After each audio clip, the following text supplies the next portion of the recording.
right, so I want to talk about street photography. And street photography is really difficult to do. It's difficult to do it and create interest. And the way we're going to create interest in street photography is by combining these different elements in the frame that create an action or an interaction. And that can be something that, like spatially, that's what we're seeing here, becomes interesting the way that all of these objects and people and lines are working. Or it can be more of a narrative, and that's what the other three images are, is more narrative based. But this image is really outstanding. This is by Andres, and let's look at your settings. You're at ISO 320 at 66 millimeters. So a little bit of a longer lens for street photography, but also a very different angle than we're used to for street photography. F5.6 at 1/200th of a second. So all those settings look good. I was really curious. I thought maybe this was a drone shot. It doesn't seem like you'd be able to lean over something far enough to get this angle, but that is what you were able to do. You shot this, yeah, with your Nikon 610. So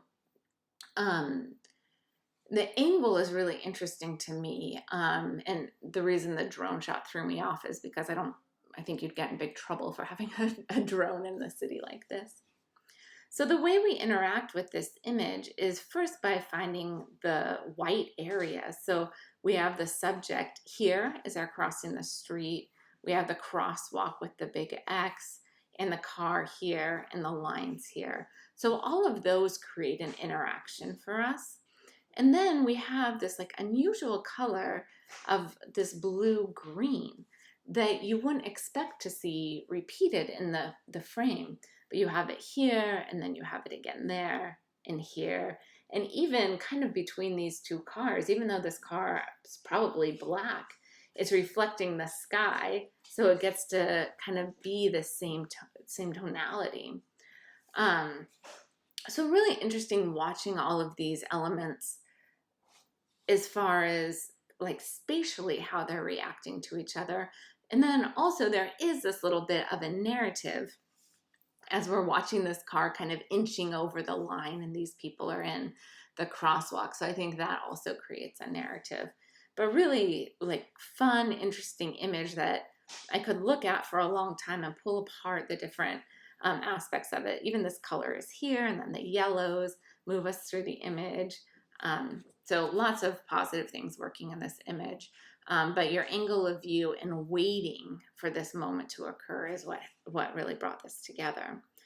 And what I'm going to say over and over again is that we want a scene and we want objects within that scene to be interacting with the scene like the cars are in this. And then we want something that creates a bit of tension. And that's what's happening as these people are crossing the street. So we're always looking for the scene and the objects in the scene, like two separate things there that are kind of interesting. And then looking at how this outside element interacts with the overall scene. So this image is by Maelle, and you're at ISO 100, 55 millimeters, f5.6 at 1/20th of a second. So you're downtown, you're on Powell, and we're seeing all of this interaction happening between the people. So we have the street that's normally much busier than it is. So that's a source of interest here. We have these subjects that are kind of all moving in opposite directions. And that creates a bit of interest as this guy is walking this way. This person's riding their bike seemingly diagonally across the street.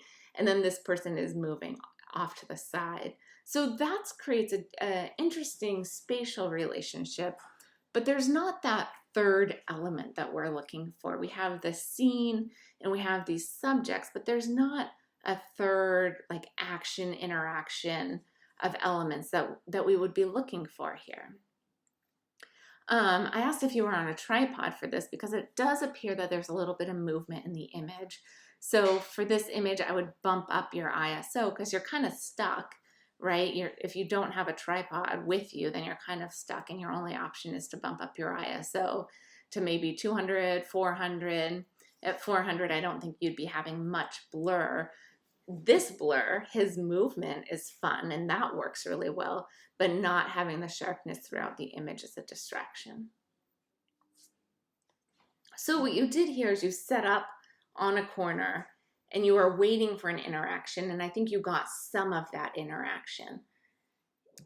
Here we have Elodia's image. You're at ISO 1250, which is a really high ISO for this image. You're shooting this at in the afternoon. We can see the long shadows, but it's still pretty bright out. So I'd bring down that ISO. You're at f6.3 at 1/4000th of a second. So having that high shutter speed or fast shutter speed and high ISO, those both aren't necessary there. Now, you've set up on a corner, it looks like, and you've watched this man walk by. And I think what's missing in this image is that you didn't set up on a corner where the background is really interesting. You didn't create a scene where there's going to be an interaction. I would encourage you to set up on a corner or set up on a street where the background is already in position, right? You already have an interesting background. And then from there, you're just going to wait to get that interesting interaction between subjects on this scene. So here you have this subject walking by, and the turn of the head of the dog is kind of interesting. But beyond that, we look past that, and what do we see? We see shopping carts and we see cars. We don't see anything that's creating tension or creating an interaction that really pulls us in. We get that more so in this image. This image is by Bridgette. You're at ISO 200, a longer lens. So that longer lens is not what we would normally see for street photography. It's creating less space between your subjects, which might be working well here, so that I'm not positive if these girls are with this mom and child, but it feels more like it because you've used a longer lens. You're at f16, so they're definitely more in focus and they're less in focus, but you have more depth of field at 1/125th of a second. So those settings all look fine.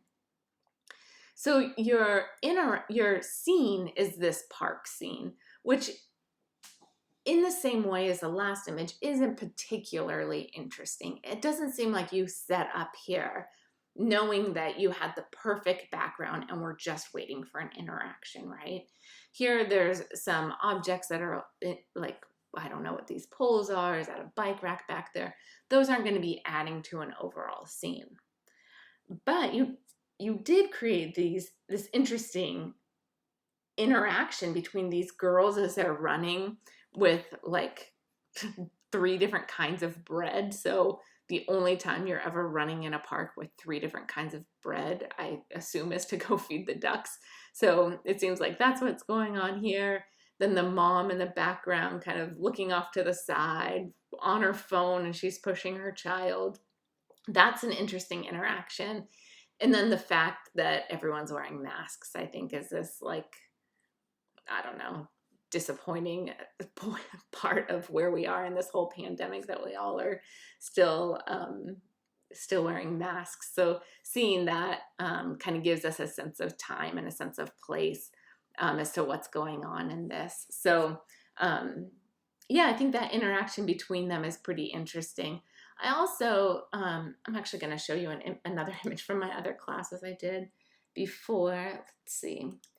This student had an interesting image where we had everyone masked, which is such a point of what's going on in the world right now.